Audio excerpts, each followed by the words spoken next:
بسم اللہ الرحمن الرحیم۔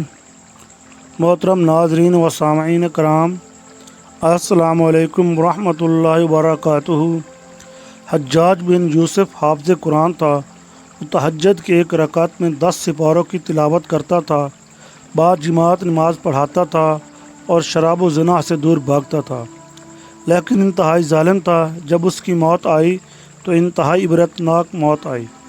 محترم ناظرین کرام، آپ سے درخواست ہے کہ اس چینل کو سبسکرائب ضرور کر لیں۔ آپ کا ایک کلک ہمارے لیے بہت فائدہ مند ثابت ہو سکتا ہے۔ اب چلتے ہیں ویڈیو کی طرف۔ حضرت سعید بن جبیر جو کہ ایک تابعی بزرگ تھے، ایک دن ممبر پر بیٹھے ہوئے یہ الفاظ ادا کیے کہ حجاج ایک ظالم شخص ہے۔ ادھر جب حجاج کو پتہ چلا کہ آپ میرے بارے میں ایسا گمان کرتے ہیں تو آپ کو دربار میں بلا لیا اور پوچھا، کیا تم نے میرے بارے میں ایسی باتیں بولی ہیں؟ تو آپ نے فرمایا، ہاں بالکل، تو ایک ظالم شخص ہے۔ یہ سن کر حجاج کا رنگ غصے سے سرخ ہو گیا اور آپ کے قتل کے احکامات جاری کر دیے۔ جب آپ کو قتل کے لیے دربار سے باہر لے جا کر جانے لگے تو آپ مسکرا دیے۔ حجاج کو ناگوار گزرا۔ اس نے پوچھا، کیوں مسکراتے ہو؟ تو آپ نے جواب دیا، تیری بے وقوفی پر اور جو اللہ تجھے ڈھیل دے رہا ہے اس پر مسکراتا ہوں۔ حجاج نے پھر حکم دیا کہ اسے میرے سامنے ذبح کر دو۔ جب خنجر گلے پر رکھا گیا تو آپ نے اپنا رخ قبلہ کی طرف کیا اور یہ جملہ فرمایا، اے اللہ، میرا چہرہ تیری طرف ہے، تیری رضا پر راضی ہوں۔ یہ حجاج نہ موت کا مالک ہے نہ زندگی کا۔ جب حجاج نے یہ سنا تو بولا، اس کا رخ قبلہ کی طرف سے پھیر دو۔ جب قبلہ سے رخ پھیرا تو آپ نے فرمایا، یا اللہ، رخ جدھر بھی ہو تو ہر جگہ موجود ہے، مشرق مغرب ہر طرف تیری حکمرانی ہے۔ میری دعا ہے کہ میرا قتل اس کا آخری قتل ہو، میرے بعد اسے کسی پر مسلط نہ فرمانا۔ جب آپ کی زبان سے یہ جملہ ادا ہوا، اس کے ساتھ ہی آپ کو قتل کر دیا گیا اور اتنا خون نکلا کہ دربار تر ہو گیا۔ ایک سمجھدار بندہ بولا کہ اتنا خون تب نکلتا ہے جب کوئی خوشی خوشی مسکراتا ہوا اللہ کی رضا پر راضی ہو جاتا ہے۔ حجاج بن یوسف کے نام سے سب واقف ہیں۔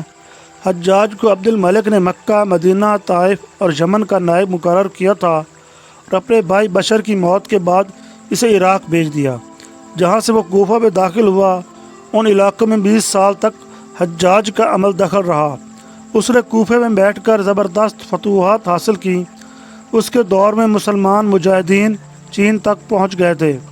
حجاج بن یوسف نے ہی قرآن پاک پر اعراب لگوائے۔ اللہ تعالیٰ نے اسے بڑی فصاحت و بلاغت اور شجاعت سے نوازا تھا۔ حجاج حافظ قرآن تھا، شراب نوشی اور بدکاری سے بچتا تھا۔ وہ جہاد کا شوقین اور فتوحات کا حریص تھا، مگر اس کی تمام اچھائیوں پر اس کی ایک برائی نے پردہ ڈال دیا تھا۔ وہ برائی کیا تھی؟ ظلم۔ حجاج بہت ظالم تھا۔ اس نے اپنی زندگی میں ایک خون خوار درندے کا روپ دھار رکھا تھا۔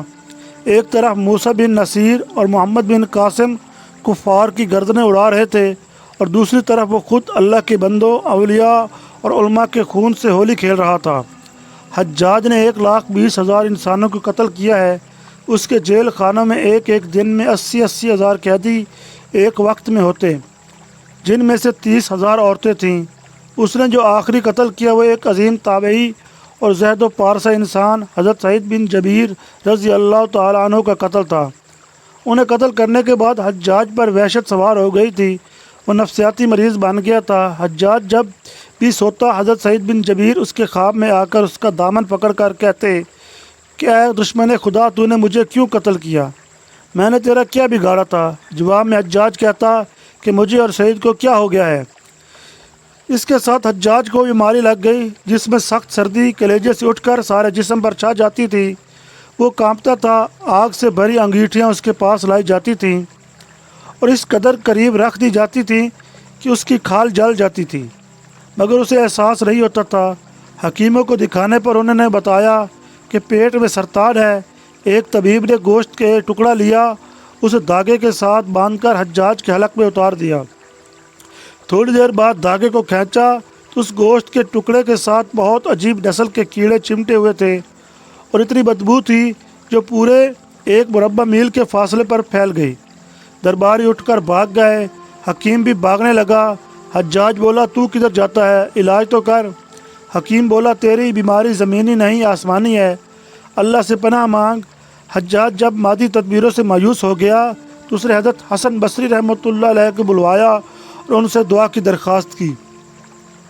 وہ حجاج کی حالت دیکھ کر رو پڑے اور فرمانے لگے میں نے تجھے منع کیا تھا کہ نیک بندوں کے ساتھ چھیڑ چھاڑ نہ کرنا، ان پر ظلم نہ کرنا، مگر تو باز نہ آیا۔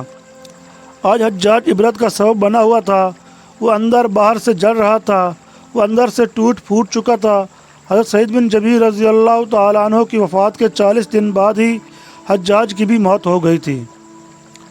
جب دیکھا کہ بچنے کا امکان نہیں تو قریبی عزیزوں کو بلایا جو بڑی کراہت کے ساتھ حجاج کے پاس آئے۔ وہ بولا میں مر جاؤں تو جنازہ رات کو پڑھانا اور صبح ہو تو میری قبر کا نشان بھی مٹا دینا، کیونکہ لوگ مجھے مرنے کے بعد بھی قبر میں نہیں چھوڑیں گے۔ اگلے دن حجاج کا پیٹ پھٹ گیا اور اس کی موت واقع ہوئی۔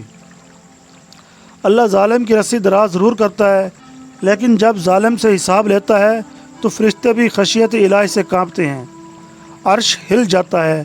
اللہ ظالموں کے ظلم سے ہم سب کو محفوظ رکھے، آمین۔ ویڈیو دیکھنے کا بہت بہت شکریہ۔ عقیل اسلامک ڈیسک چینل پر ایسے ہی دل کو چھو لینے والی اور سوچنے پر مجبور کرنے والی ویڈیوز، کہانیاں اور علم دین کی روشنی روزانہ ملتی رہے گی۔ ابھی چینل کو سبسکرائب کریں، بیل آئیکن کو دبائیں اور ویڈیو کو لائک کر کے اپنے بھائیوں دوستوں تک شیئر کریں تاکہ زیادہ سے زیادہ لوگوں تک یہ پیغام پہنچے۔ اللہ رب العزت ہم سب کے دلوں کو اپنی طرف پھیر لے، ہمیں سچا علم عطا فرمائے اور قبر و آخرت میں بھی سکون دے، آمین یا رب العالمین۔ شکریہ آپ سب کا کہ آپ اس چینل کو اپنا بنائے ہوئے ہیں۔ آپ سب کے لیے دعائیں۔ Aqeel Islamic desk.